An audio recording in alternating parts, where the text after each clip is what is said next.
Today we are celebrating. Crazy. Whoa!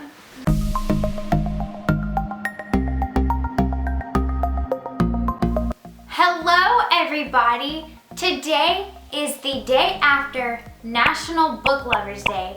Yesterday, Friday, August 9th, was National Book Lovers Day, and I am a book lover, so today we are celebrating. I have 5 different books that I want to tell you about so you can read them and enjoy them like I have. So let's get into it. The first book is Everybody Always, and I know y'all have heard me talk about this book in my first video, but it is so good that I have to mention it again. It is by Bob Goff, and it is a Christian inspirational book. He tells super funny stories and then relates them back to Jesus and how you should love everybody always. He's probably the best author that I have ever... He's the best author I know. He's has some of the best books I've ever read. And this book spoiled me because now when I read other like self-help or motivational books, I just keep comparing it back to this one because it is so good. I highly recommend this book. You can get this book so many different places. The first time I read this book, I got it from Alexis, who was in the last video, and she gave it to me with her notes in it, and it was super sweet. But then I got my own copy, and I got this from Hobby Lobby. Crazy, but highly, highly recommend this book. The next book is more of a classic. It is To Kill a Mockingbird. Now, I had to read this for summer reading a couple summers ago, and I surprisingly liked it. It's about a lawyer who has to defend a man that was wrongly accused of a crime. And it's very interesting. It's from the perspective of the little girl, and her dad is the lawyer, and it's her perspective on the law and what her dad's job is and the injustice that's in her city or her town.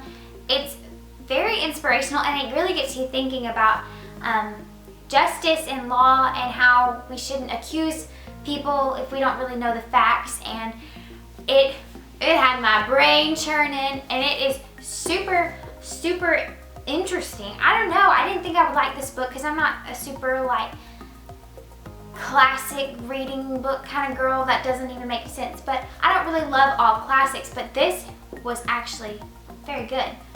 I recommend this book. The next book is a nonfiction book.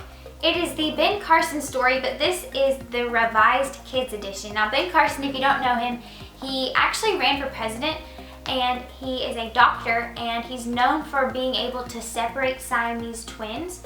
And he has a full like regular version of this book, and I haven't read it yet, but I started with the kids version because there's a lot of different medical terms that I didn't understand, and this book really dumbed it down for me and made sense. Ben Carson came from a poorer family, and you probably didn't think anything was going to come out of him, but he has become a brilliant neurosurgeon.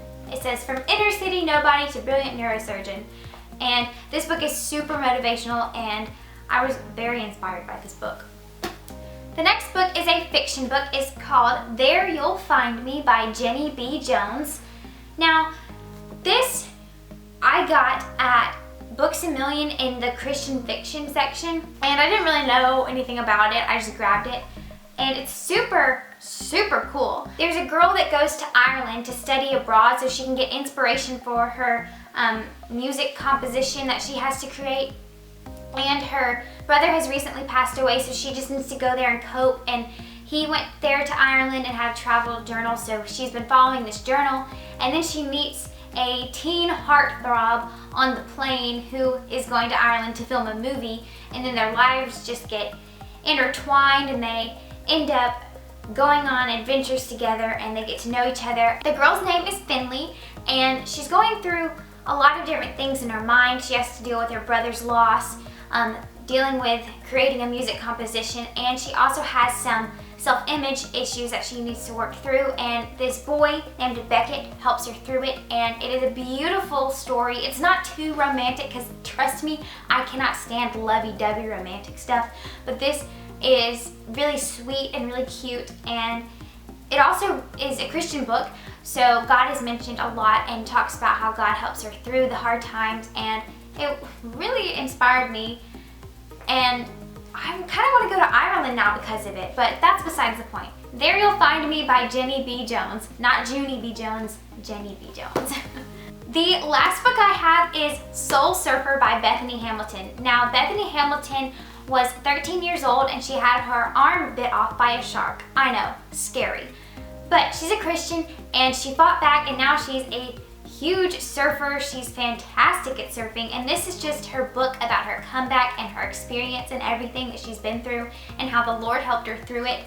It has pictures of this shark, y'all. This shark is like huge. I don't know if you can see this. Like, scary. This is a really well-written book too. To me, sometimes biographies can get super boring, but this was really interesting. That is all of the books that I have to show you. I hope that you try to read some of these books, but the most important book of all is the Bible, and in the Bible it tells us to read the Bible. So, Psalm 119, which, fun fact, is the longest chapter in the Bible with 176 verses, talks about reading the Bible. Psalm 119:105 says, "Your word is a lamp for my feet and a light on my path."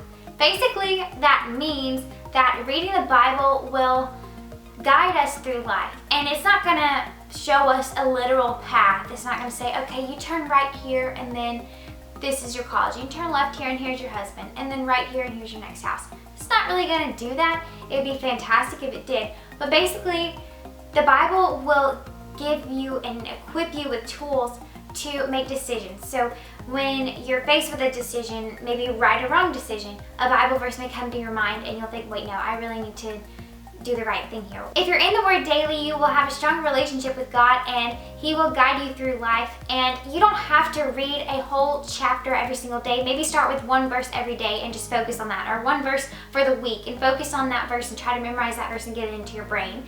But reading the Bible is super important, and I also enjoy reading other books. I hope you enjoyed celebrating yesterday's National Day with me, which was National Book Lovers Day, because I'm a book lover. I hope you become a book lover. And I hope this video blessed you somehow, and please be a blessing to others.